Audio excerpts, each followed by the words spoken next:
Hablemos de todo con los que saben.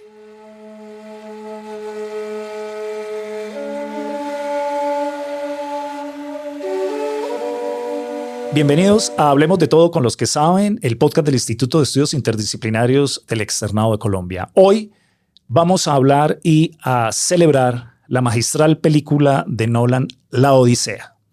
Para ello, hemos invitado a J.D. Arango, quien es experto en cine. De hecho, tiene a su cargo una de las clases de viajes a partir del cine en el Centro de Idiomas para todos los estudiantes del externado. También me acompaña Gabriela Silva, que pertenece al Instituto de Estudios Interdisciplinarios del Externado de Colombia. Con ellos hablaremos de esta magnífica, digo magnífica porque a mí me encantó. Bienvenido, J.D., bienvenida, Gabriela. Muchas gracias. Gracias. Bueno, entremos en materia. Digo magnífica y excelente porque vi la película hace poco y la verdad me impresionó y quedé muy satisfecho. Si quisiéramos compartir con las personas que nos escuchan, que nos ven, que nos siguen, y tú que estructuras toda tu enseñanza y toda tu pedagogía sobre películas y fundamentalmente también por el idioma inglés, ¿cómo presentarías el éxito o este suceso de La Odisea en Nolan? ¿Qué te dijo a ti? ¿Qué viste y cómo nos entusiasmarías o cómo nos introducirías a esta película? No, es una película increíble, increíble porque se trata de todos los temas que Nolan ha trabajado durante toda su como carrera de director. Entonces, la recomiendo muchísimo. Yo la estoy trabajando con algunos alumnos en la Facultad de Derecho. Precisamente me compré una edición limitada que sacaron a propósito de la película, que me pareció lindísima. Y algunos alumnos preguntan, ¿y por qué no trabajamos el libro? ¿Por qué tiene que ser la película? Yo creo, y ahí viene mi primera pregunta, son dos cosas y dos artes distintas. Por supuesto que uno debería es leer el libro, ¿no? Pero yo quisiera ver el valor que tiene la película por sí misma. Y de hecho, la película refleja el libro, porque es una serie de sucesos que le ocurren a Odiseo o a Ulises. Para quien no lo recuerda, es lo mismo, es el mismo. Que incluso algunos quedarán por fuera, algunos episodios, otros no, pero está lo de las sirenas, está lo del cíclope, está lo de Circe, está Calipso. Entonces, a mí me parece que sí se puede ver autónomamente, así no se haya leído el libro. ¿Estás de acuerdo? Sí, o sea, yo me leí el libro hace muchísimos años y de hecho había cositas en la película que no me acordaba del libro. Y pues sí, o sea, son dos cosas completamente diferentes, pero llevan a lo mismo. Bueno, ¿qué destacarías de la película? ¿Por dónde empezamos? ¿Por dónde quieres ver la parte técnica, la parte de las escenas? ¿Qué resaltarías para decir, mire, esto es algo que es lo que están diciendo, algo muy distinto a lo que se había hecho? Pareciera que es una película que se hace como se hacían las películas y no es inteligencia artificial ni nada de esto. Sí, pues hablemos un poquito de eso, de lo técnico, porque algo que fue criticado mucho Nolan fue de cómo grabó la película. Y él usó una técnica que es el IMAX de 70 milímetros. Y mundialmente mundialmente hay como un total de 40 películas, cines, que soportan ese como estilo de película. Entonces fue muy criticado que es cine para ricos, que la gente pobre no tiene como los recursos para ir a un lugar que tenga ese cine. Porque acá en Colombia no hay, solo está el IMAX digital. Y eso recorta bastante, bueno, bastante no, pero sí recorta detalles importantes de la película. Entonces... Perfecto, sí. Lo recomendable es verla en IMAX. Yo no la vi en IMAX, pero no noté que se le pierda algo.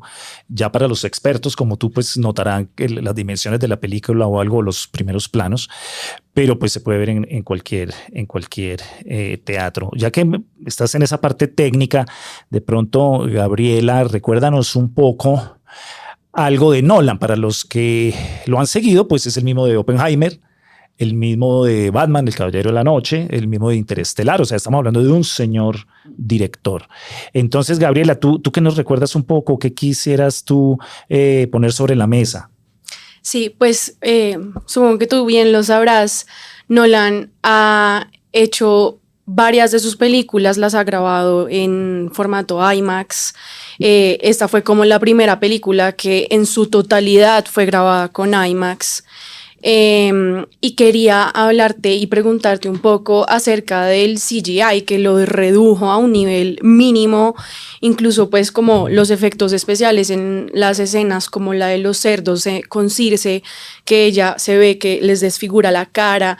Eso sé que lo hicieron como sin efectos especiales, y lo del remolino que también como que hicieron como con conductores de jet skis, hicieron el remolino para que tuvieran como para los que hacían la película, que tuvieran como esa guía. Entonces quería saber como tú qué opinabas de eso. Pues sí, o sea, Christopher Nolan es muy conocido por eso, que muchas de sus películas están, o sea, en vez de usar el CGI y los efectos como digitales, prefiere lo práctico. Prefiere usar por ejemplo, él tiene una película que se llama Tenet, y en vez de usar CGI para hacer que un avión se estrellara en un edificio, realmente compró un avión y lo estrelló en un edificio. Entonces, él prefiere mucho el tema de los efectos prácticos en vez de lo digital, porque lo digital se pierde como la realidad, es lo que él dice. Y sí, lo digital se vuelve, si está mal hecho, se nota muchísimo que está mal hecho. En cambio, lo práctico, pues, es lo que es la realidad. Pues a propósito de esos efectos, una de las preguntas o de las expectativas de los que vamos a verle y recordamos el libro, pues son algunas escenas que uno se pregunta, bueno, ¿esto cómo fue? ¿Y tú qué opinas? Por ejemplo, la escena del cíclope, ¿no? O sea, uno dice, bueno, ¿cómo va a ser el cíclope? Si son efectos especiales o no. Recordemos que el cíclope es esta deformidad de un solo ojo al que Odiseo tiene que vencer para poder escapar, lo cual va a tener todas unas connotaciones morales gravísimas, porque el cíclope es hijo de Poseidón y por eso mismo le manda más tragedias, más problemas, y sigue luchando por regresar a Ítaca. ¿Cómo te pareció a ti esa escena? Algunos dicen que el cíclope es fantástico, otros dicen que se nota un poquito que es un muñeco, a mí me mató, a mí me pareció fantástica. Increíble, sí. A mí me gustó muchísimo, y de hecho ni estoy seguro si fue efectos digitales o un muñeco, no. Parece que es una maqueta. Sí. Y de hecho, pues ya que tocas esa escena, esa escena difiere un poquito con el libro. De acuerdo. Sí, porque, o sea, la forma en que Odiseo escapa de esa fue diferente en la película que en el libro.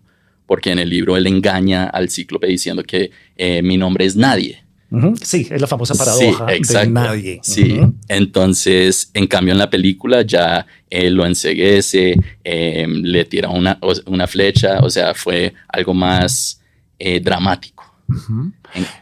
Y hablando como de eso, él está usando más como su ingenio para salirse de ese problema en el libro. A mí me dio la impresión que este Odiseo, que este Ulises, no es el superhéroe de Hollywood a que nos acostumbran con Spider-Man o con Superman, porque es más un poco lo del Caballero de la Noche de Batman, que es un héroe taciturno, un poco reflexivo, que duda, no es el superhéroe que se las gana todas. Eso es una particularidad en el guión, y precisamente es un Odiseo, digo yo, más humano, con muchísimos defectos, porque incluso en el libro principal Odiseo es un hombre astuto, habilidoso, quiso evitar ir a la guerra de Troya, quiso engañar, y por eso los dioses están bravos con él, ¿no? Porque la Odisea son todos los dioses griegos, fundamentalmente Poseidón, bravos con algo que ya vamos a tocar, que es la guerra de Troya, y por eso le mandan todos esos castigos, ¿no? En las escenas, el cíclope representa ese también defecto enorme que tiene Odiseo y que posiblemente tenían los griegos, y es el egocentrismo, porque Odiseo, no contento con que el cíclope ya está prácticamente muriendo, le manda una flecha para que sepan que fue Odiseo, ¿no? O sea, la importancia de llamarse Odiseo y de que sepan que fue Odiseo, un poco el orgullo, la soberbia, y siguen barrándola y por eso sigue con tantas cosas.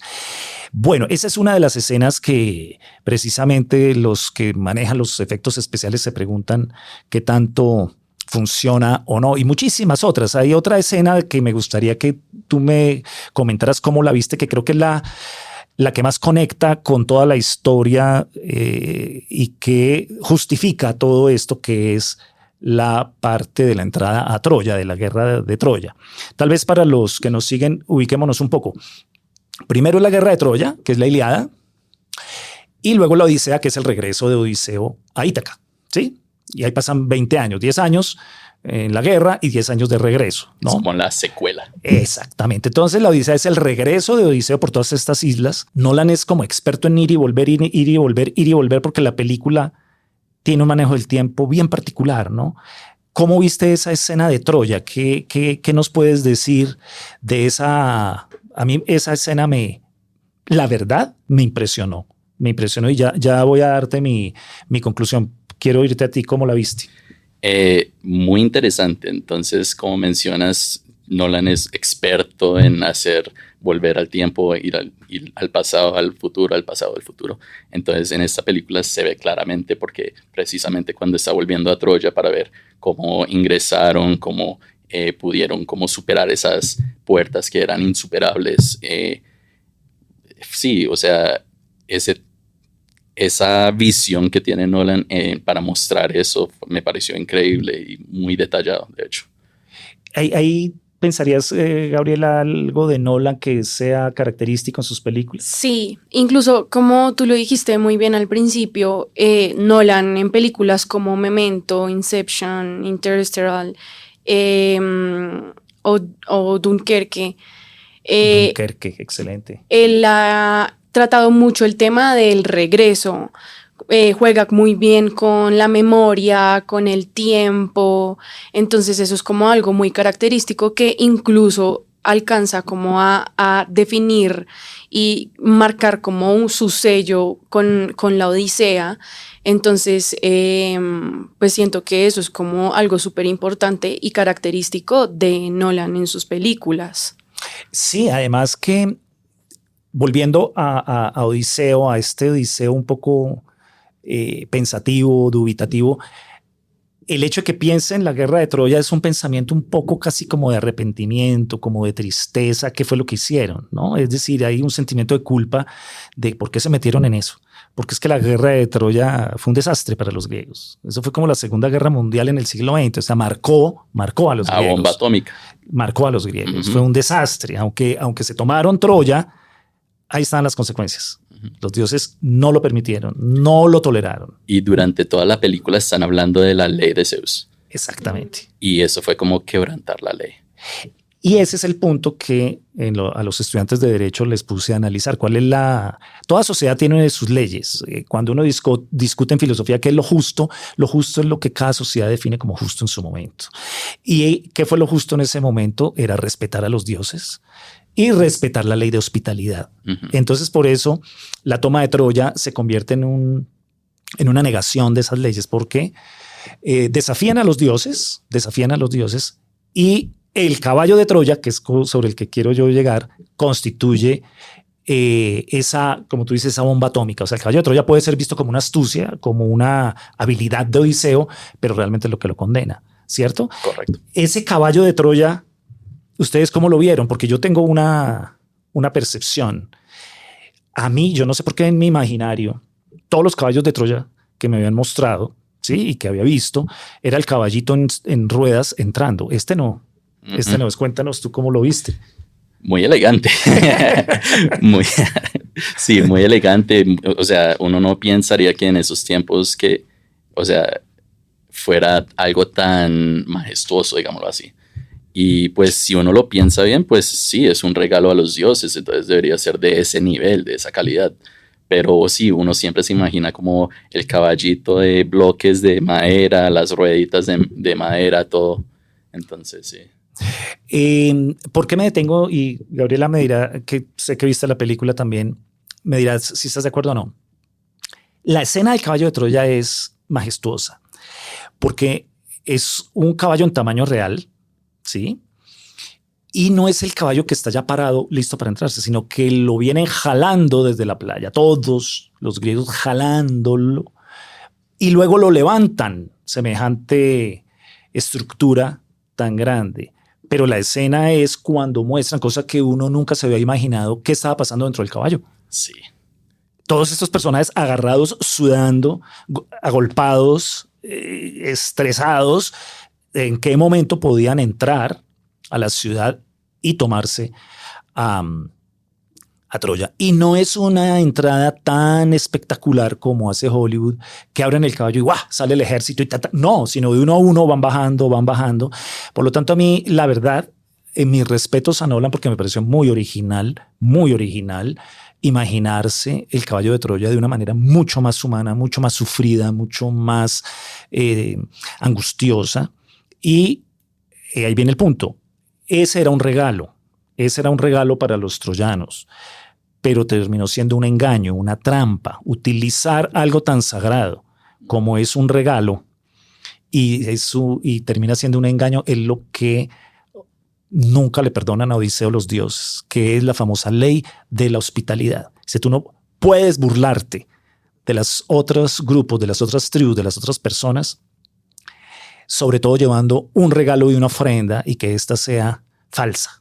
Entonces, lo que para Odiseo es una astucia, que es entrar a Troya camuflado en un caballo, es su desgracia, porque ahí es donde termina condenado a padecer pues toda la odisea. Y tanto así que la palabra la seguimos utilizando, es toda una odisea.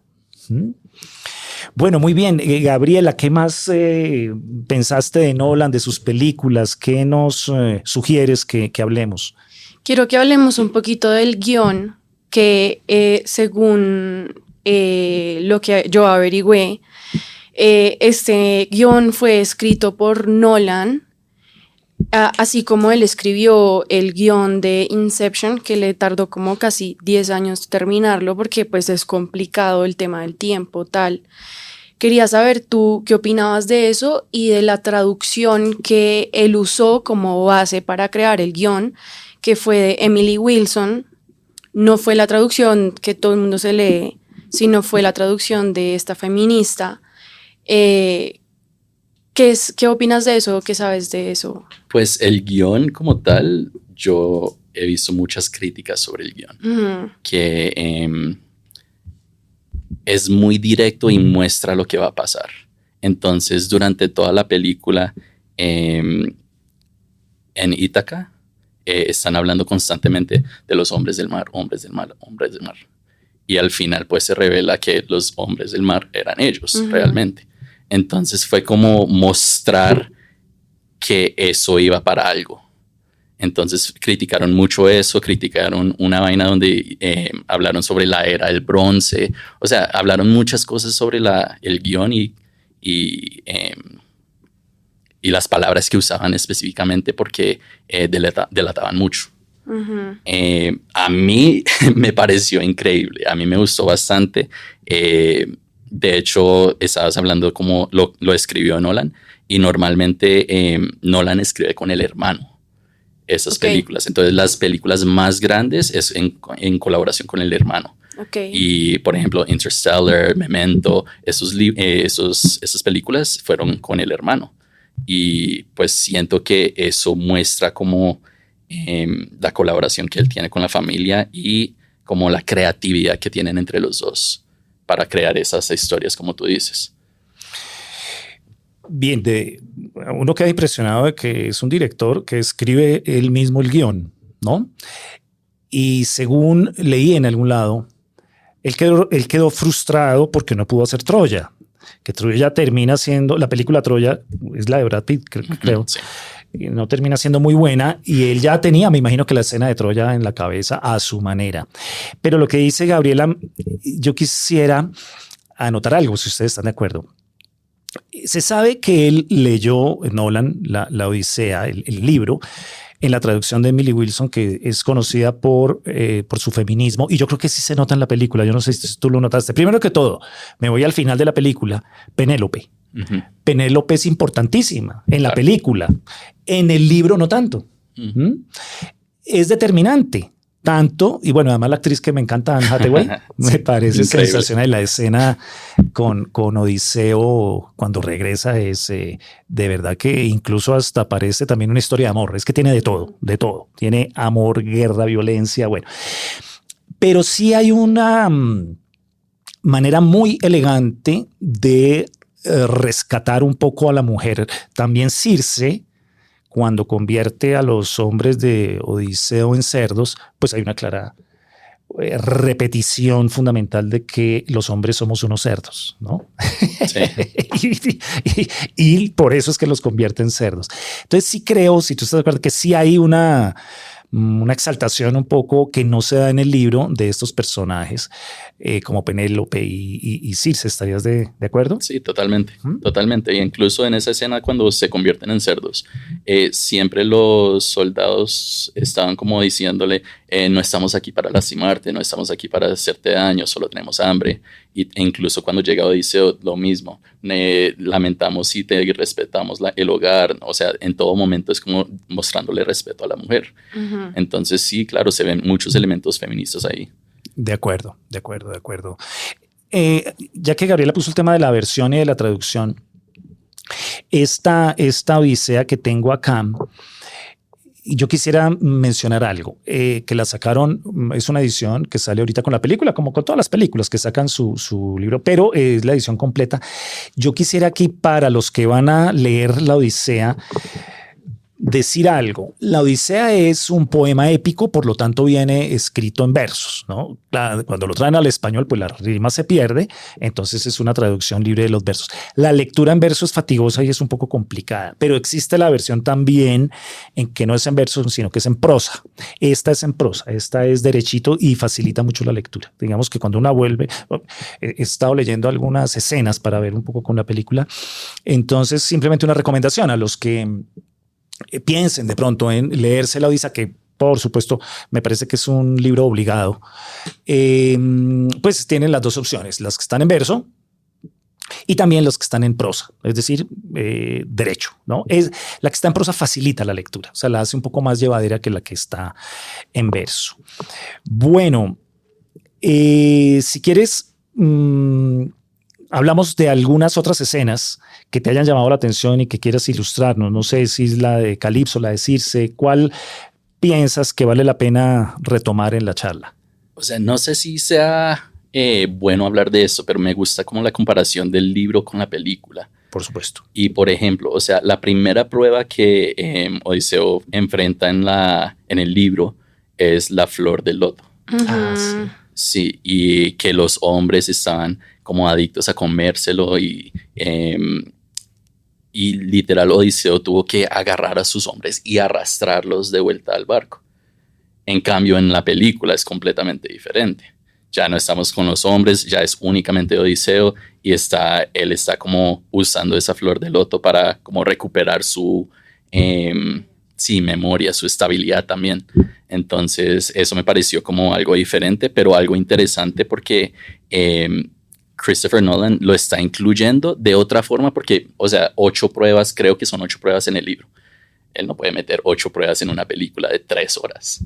Entonces, él lo que hizo fue redujo algunas cosas, pero no las eliminó totalmente. Entonces, me pareció interesante eso. Por supuesto. No sé si ustedes tengan otra percepción. Claro, no, estoy de acuerdo. Yo la verdad es que no le he visto defectos a la película. Tengo el gran problema de que la pienso y esa va a ser otra película de Hollywood, va a ser otra vez la pero de por sí la película, claro que es espectacular, es de acción, lo mantiene uno todo el tiempo conectado. A mí se me pasó rapidísimo. La música, todo es magistral y por supuesto que la comparación con el libro es lo primero que uno hace, ¿no? Y en ese sentido, pues válido, ¿no? Válido lo que tú estás diciendo. A mí me gustaría tocar ahora a Odiseo, a Ulises como héroe, ya en esa manera en que Nolan lo trata. ¿Tú cómo lo viste a Odiseo? ¿Es el héroe que nos pintaron en la Odisea o es otro héroe? Siento que la película lo hace como más humano. Ujú. Lo vuelve más humano porque es humano. Tiene sus fallas, tiene sus cosas negativas, y uno ve cómo él está creciendo como persona a través del viaje. Entonces, me pareció muy, muy, muy chévere la forma que lo muestra Nolan. Y desde el principio, o sea, en la perspectiva del libro, fue completamente lo opuesto. Él no se sentía como triste por haber pensado en la idea de meter el caballo y matar a todas esas personas. Él lloraba, o sea, en el libro dice que él lloraba cuando escuchaba los cantos, pero él lloraba más como por las muertes de las personas que él conocía. Él estaba súper orgulloso por el plan de entrar y de hecho llamó a su hijo como destructor de ciudades. Entonces era un orgullo para él eso. Pero en cambio en la película ahí se ve que él está como lamentando ese hecho, estaba como con remordimiento, como culpa, se sentía muy culpable por eso y por eso no quería volver a su casa. Entonces es muy interesante cómo Nolan muestra a ese personaje.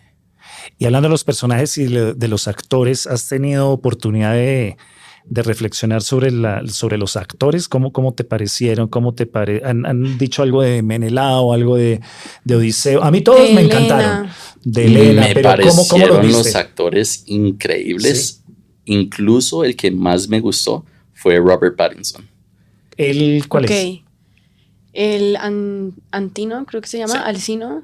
Ah, ok. Un Entonces, pretendiente de Penélope. sí. El Ya. que es el que cuando están Ya, en sí. la pelea, que le dice a los otros, coja eso, pelee con eso, con las espadas, coja los escudos.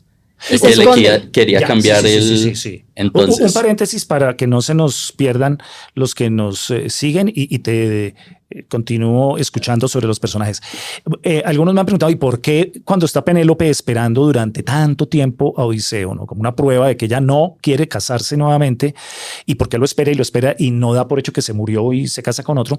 Hay que recordar que en la sociedad griega primitiva y aún en la clásica y en la democrática, la mujer no era ciudadana y no tenía derechos. Por lo tanto, ya no podía posesionarse, como dicen hoy, de reina ni de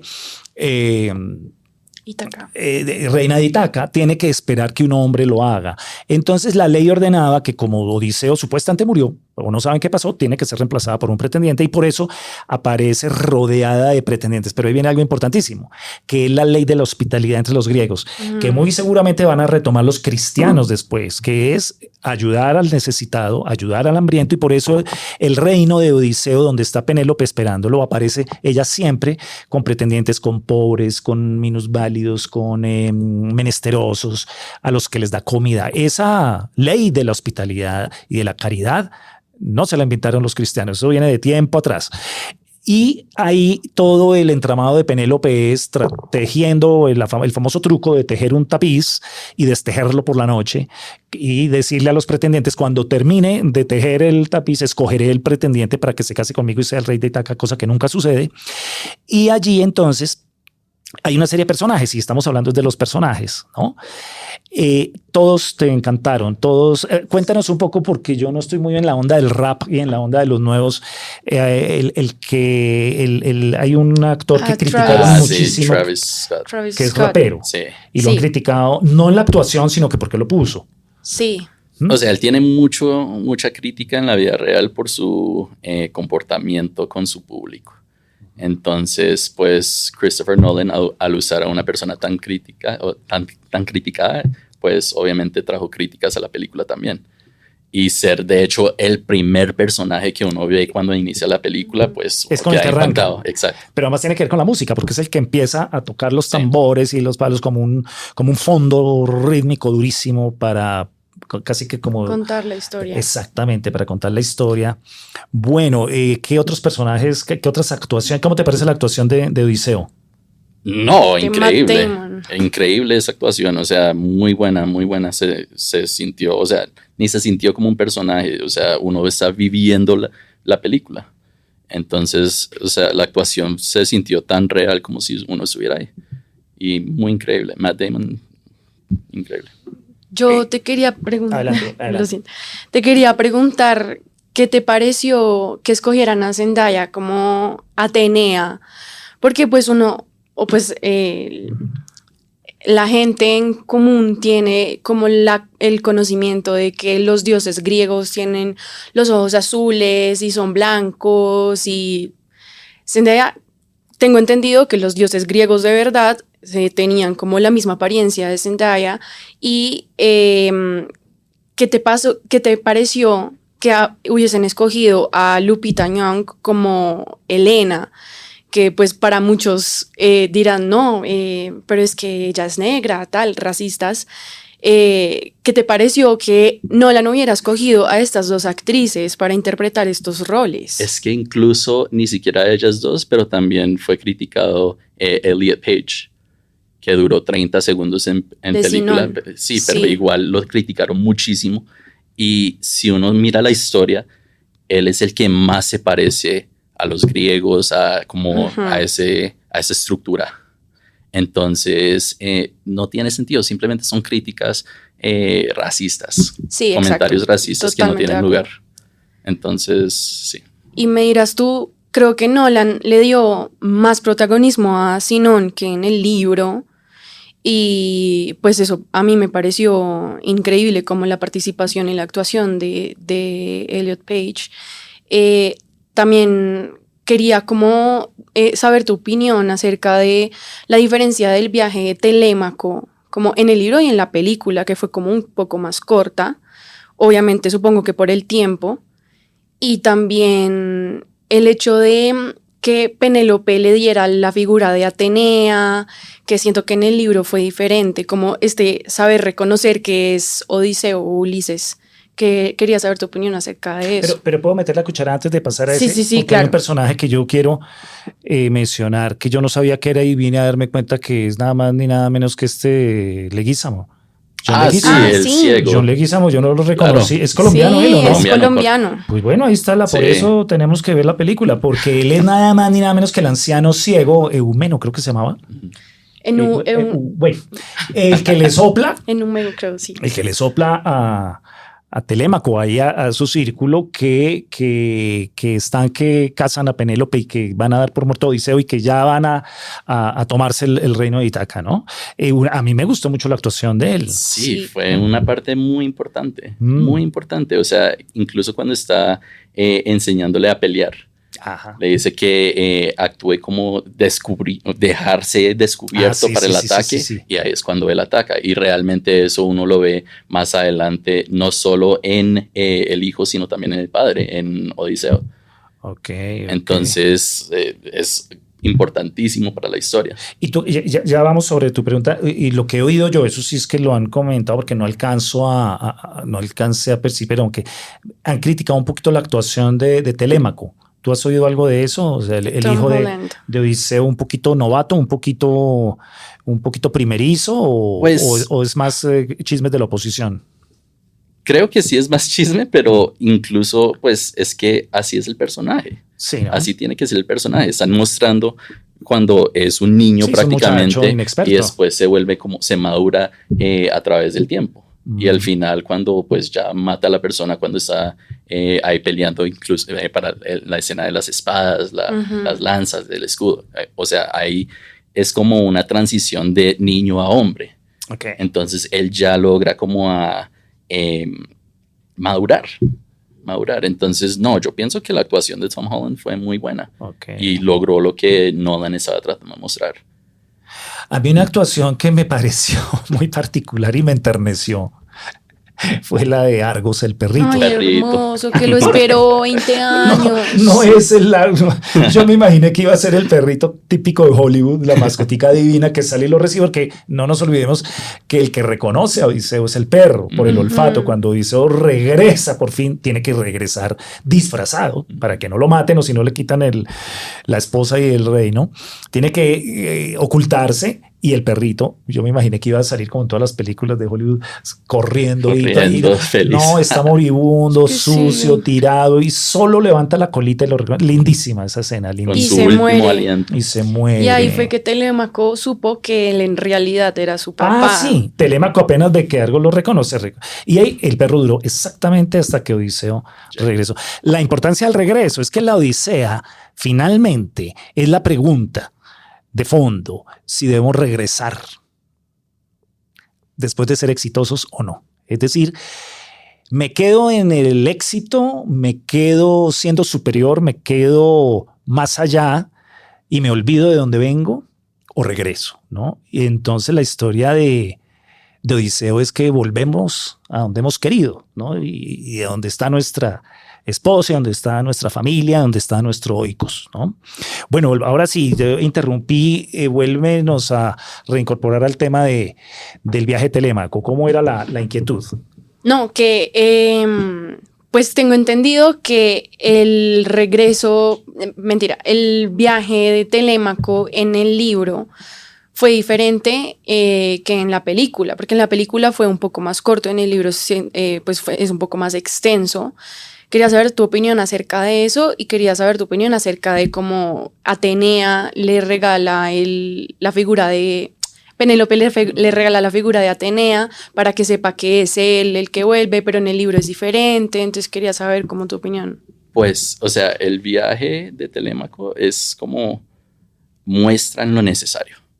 Porque si muestran toda la historia ya se vuelve un poquito muy extenso y ya la película dura 4 horas, exacto.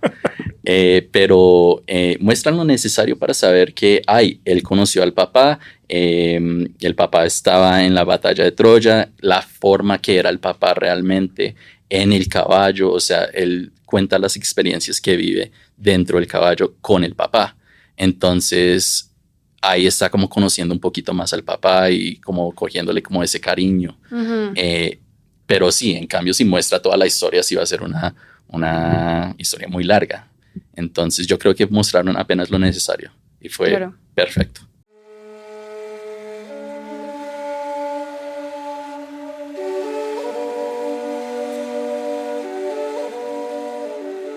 Estamos en Hablemos de Todo con los que saben, el podcast del Instituto de Estudios Interdisciplinarios del Externado de Colombia, hablando sobre la Odisea, la película y el libro.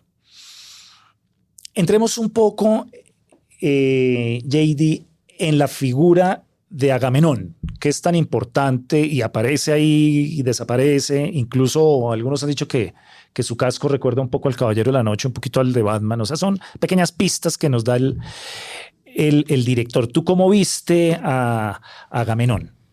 Me pareció increíble ese personaje. Uh-huh. O sea, muestra como un liderazgo y como una fuerza que los demás no tienen.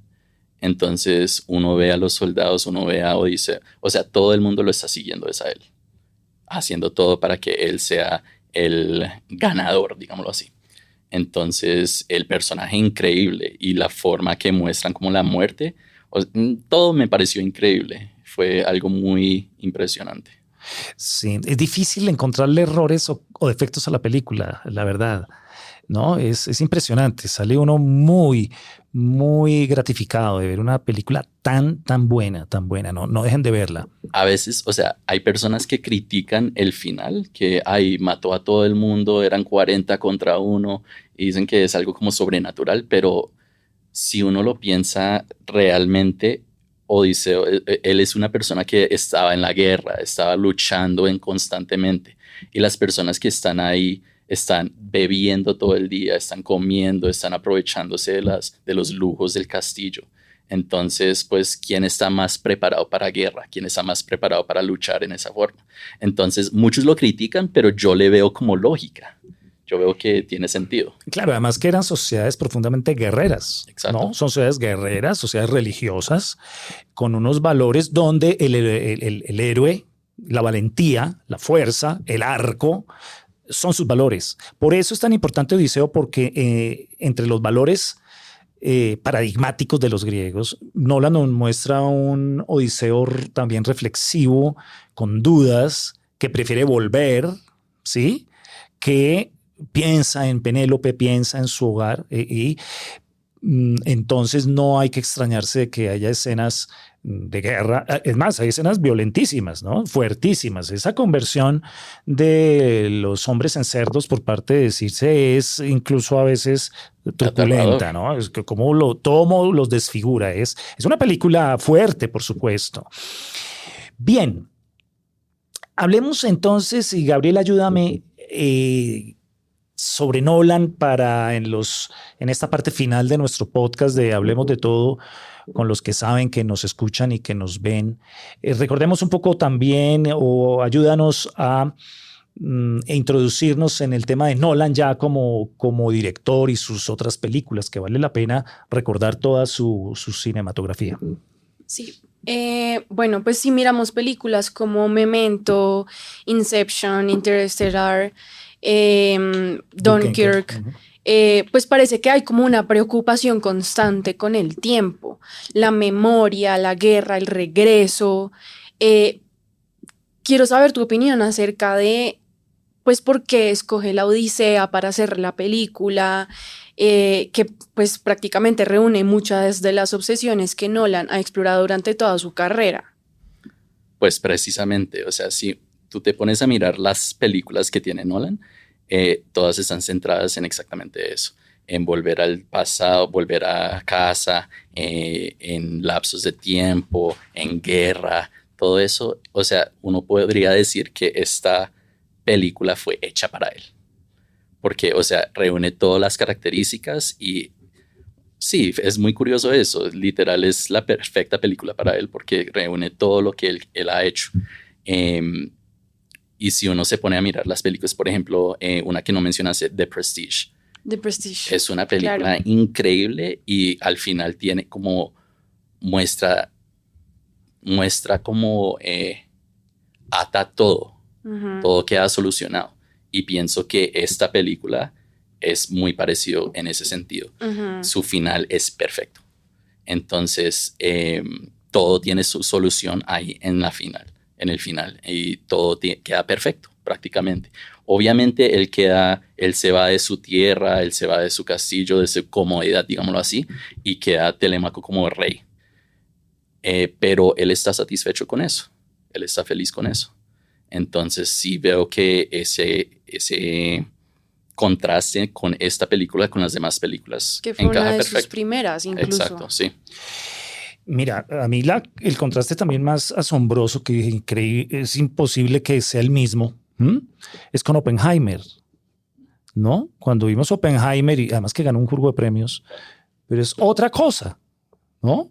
Es una cuestión que no tiene que ver con batallas, aunque está la guerra y está la bomba atómica detrás. Bueno, no es la película que uno va a ver donde está la bomba y las ciudades destruyéndose y todo el mundo sangrando. No, sino es ese drama del físico que termina coadyuvando en la bomba atómica. Y son dos cosas totalmente distintas, ¿no? ¿Cómo hace Nolan para tener una producción tan enorme para una cosa épica como la Odisea y otra como Oppenheimer? ¿Cómo ves esos cambios? ¿O era predecible eso? No diría predecible, pero sí es Christopher Nolan. Es su estilo, él lo hace. Sí, creo que así se puede definir Christopher Nolan. Y de las de Nolan, ¿tú cuál dirías que es esta? ¿O sigues prefiriendo alguna anterior? No diría que es esta. Esta te descrestó. Sí, esta es increíble. Me parece muy, muy buena película. Por ahí va a ganar película del año. O sea, fue increíble esta película. Pero no diría que es la mejor de Nolan. Sigo diciendo que Interstellar me gusta más la historia de Interstellar. Que hoy se podría ver Interestelar se podría ver, pero en plataformas, ¿cierto? Netflix o algo así, ¿cierto? Exacto. Porque es que esto es hecho para cine, pero bueno, esa sí parece que sigue siendo también su marca definitiva. Sí, y pues lo que me pasa a mí con las películas de Christopher Nolan es que a veces a la primera vista, listo, me gusta mucho, pero tengo que verla más veces para que realmente me coja como ese amor. Ya. Entonces tendré que ver esta película muchas más veces y da para verla muchas más veces porque uno se pierde de detalles, muchas cosas están pasando al mismo tiempo. O sea, la escena de los gigantes, por ejemplo, eso es como demostrando el pasar a la era de hierro, digámoslo así, porque todos tienen su armadura, todos tienen sus espadas. En cambio, los soldados que están ahí con Odiseo, pues no. Entonces uno puede ver muchas cosas que a la primera vista de pronto se pierde y al verlo la segunda, tercera, cuarta vez ya uno los va cogiendo. Claro, o sea, yo incluso me la vi 2 veces y a la segunda fue que yo me empecé a preguntar, por ejemplo, que no sé si tú tengas la respuesta. Primero, Agamenón, Menelao, Odiseo, todos tuvieron como, incluso Agamenón y Odiseo tuvieron como el castigo como por desafiar a los dioses. Menelao siento que no tanto y quería saber si tú sabías, porque a mí me quedó esa duda personal. Helena, ¿por qué tiene esta cicatriz en la cara, en el brazo? No sé si fue Menelao el que se lo hizo como castigo por haberse ido con París, o sea, no sé cuál. Sí, precisamente eso. Fue un castigo que él le hizo hay una escena, no sé si la captaste, cuando ella se acerca y dice, perdóname por todo lo que yo hice. Sí. Entonces ahí se está reflejando precisamente de dónde salió eso, de dónde salieron esas cicatrices, porque ella fue castigada por eso mismo. Es que el desafío a los dioses, el jugar a ser Dios, se castiga en todas las sociedades y en todas las épocas. En todas, ¿sí? Independientemente que los dioses existan o no. Pero el desafiar a los dioses en todas las culturas tiene su reproche. Lo que le sucedió a Odiseo fue por desafiar a los dioses, ¿no? Por violar la ley de la hospitalidad, por ir a la guerra cuando no debía haber ido, siendo el más astuto, el más rápido, el más ágil, ¿no? Y en todas las mitologías existe, ¿no?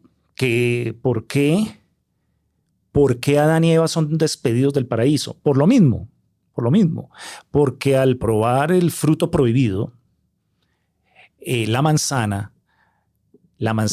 proviene del árbol del conocimiento. Entonces, cuando el hombre quiere saber más que Dios se pone bravo y los expulsa. Y eso es lo mismo que le pasa a Prometeo. Prometeo encadenado es porque quiso desafiar y saber más que los dioses. Y otra película fantástica, pues es Frankenstein. Ah, sí. Y Frankenstein se llama Frankenstein o el nuevo Prometeo. Es lo mismo.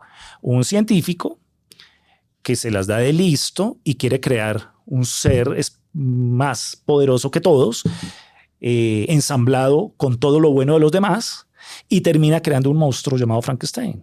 Peliculaza también, que está en Netflix y que vimos todos hace poco y que no sé si ganó premios o no, pero pues es una película, incluso creo que es de un latinoamericano, creo que es mexicano. Ah, sí. No es el mismo de Gravedad, sí, del Toro, ¿no? Ah, sí. Es del Toro. Sí. Entonces, esa situación de desafiar a los dioses, pues les recomiendo que tengan cuidado. No lo haré. Bueno, estamos en Hablemos de Todo con los que saben, del podcast del Instituto de Estudios Interdisciplinarios del Externado de Colombia, hablando y celebrando la Odisea. Aquí tengo un ejemplar que salió a propósito de la película, muy lindo, muy en letras doradas, no es nada costoso y que a mí me gusta su versión porque es seguida, no es en verso y permite leerla muy, muy fácilmente. Este tipo de películas a mí me encanta que sucedan porque la academia tiene un pretexto para entrar en estos temas, ya sea desde el punto de vista de la historia, desde el punto de vista de la filosofía, desde el punto de vista de la justicia, de la política. Obviamente, la Odisea sucede 8 o 9 siglos antes de la Grecia clásica. Todavía no se han inventado la democracia, todavía no se han inventado las ciudades, nada de esto es parte de la mitología. Casi que ni estamos seguros si Homero existió o no, pero se le responsabiliza por haber recogido todos estos cantos. Y de hecho, este libro, antes de ser libro, fue cuentos. Que hablaban las personas en la calle. O sea, fue tanto el poder de esta historia que miles de años después se volvió libro y ya más adelante se volvió pues esta película. Correcto. Entonces, así de poderosa es la historia. Y tan poderosa que estos cantos y estos versos que son de tradición oral y que iban pasando de pueblo en pueblo y que constituyen toda la tradición griega, ya muestran todo lo que conocemos de los griegos. Es decir, ahí está. No vamos a caer en reproducir un poco la estigmatización de Occidente y Oriente, que ahí empieza Occidente y Oriente, pero sí podemos decir que esta es el inicio de la civilización griega y la cual aún nos tiene hablando, porque es increíble que después de 30 siglos, pues se sigue hablando de la Odisea, se sigue leyendo, se siguen haciendo películas y seguimos preguntándonos, ¿no? Si es mejor la fuerza, si es mejor el valor, si es mejor la astucia, si es mejor la riqueza. Es el eterno problema de los valores, ¿no? El eterno problema de los valores. 8 siglos después, cuando los griegos en Atenas se inventan la democracia, por allá en el año 508 a.C., Pericles y todos ellos, las preguntas eran las mismas. ¿Qué es mejor? ¿Un hombre virtuoso? ¿Un hombre fuerte? ¿Un hombre rico? ¿Quién nos debe gobernar? ¿El técnico? ¿El millonario? ¿El astuto? Son las mismas preguntas que nos seguimos haciendo cuando vamos a elecciones, ya sea en primera o en segunda vuelta. No se nos olvide que el primer parlamento fue el parlamento griego, allá en el siglo V a.C. ¿Y qué tiene que ver con la Odisea? Pues que son los mismos dioses. Es más, el que lleva los mensajes, eso no sale en la película, por supuesto, pero lo traigo a colación porque me toca verlo en la Facultad de Derecho. El que trae los mensajes entre los dioses y los semidioses y el que le dice a Poseidón una cosa es Hermes. Hermes, que es la raíz de la palabra hermenéutica, que para los abogados es tan importante. La hermenéutica o el arte de la interpretación es una palabra griega que después los latinos van a llamar interpretatio, pero en griego es hermenéutica. Y ahí está, ahí está. Así que cuando quieran asegurarse de estos conceptos clásicos, están en la Odisea. Y en la película, aunque no sale Hermes, sí se muestra gran parte de la tradición occidental, digámoslo así, a partir de la Odisea. Muy bien, estamos ya llegando a nuestro final. Gabriela, última inquietud o JD, lo que quieran ustedes para redondear esta Odisea de Nolan. No, pues siento que como que te he preguntado todo lo que tenía preparado y agradecerte por participar en el podcast. Y ya, pues un placer conocerte. Tal vez yo quisiera, ya saliéndonos de todo esto, una pregunta personal, si no soy indiscreto. Como esto lo ven estudiantes y como lo ven profesores y el público en general, JD dicta una clase de cine en inglés. ¿Cómo son esas clases? ¿Cómo es la experiencia con tus alumnos? ¿Qué tipo de películas se ven? Porque además es una clase en inglés. Correcto. Pues en estos últimos minutos háblanos de tu clase e invítanos porque me llama mucho la atención. Claro que sí. Entonces es una electiva del Centro de Idiomas y Cultura que se llama Cinematic Journey. Y digamos, esa clase se divide como en 3 partes. En la primera parte que hablamos de los aspectos técnicos del cine. Entonces, como los cortes, los ángulos, hablamos de la luz, del sonido, hablamos de muchas cosas, pero en inglés. Todo obviamente. Eso es en inglés. Todo eso es en inglés. Y vemos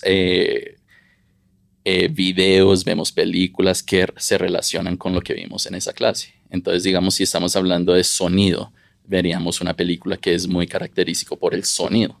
Entonces, ya sea Jurassic Park, que tiene un soundtrack que es increíble y uno escucha una parte y ya lo reconoce por su soundtrack. Entonces, eso sería como los aspectos técnicos. La segunda parte sería como los géneros, los géneros de las películas. Entonces, todo lo que es acción, animación, cosas así. Y además de eso, vemos como los subgéneros. Entonces, cómo se dividen, por qué esto no es lo mismo que lo otro, qué se diferencia la drama con el género romántico, por ejemplo. Cosas así. Y también lo mismo, vemos películas relacionadas a lo que estamos viendo en la clase. ¿Y te llegan alumnos de todas las facultades? De todas las facultades, mientras que tengan el nivel de inglés. Qué bueno. Sí, entonces normalmente los estudiantes pasan por 6 niveles de inglés y cuando terminan el nivel 6, ahí ellos tienen que decidir si quieren hacer una electiva o si quieren hacer un segundo idioma. Uh-huh. Y los que quieren, pues toman mi electiva. Magnífico, pues bueno, ya lo saben, a ver cine, a tomar la clase, a leer La Odisea, a ver La Odisea de Nolan. Gabriela, muchísimas gracias.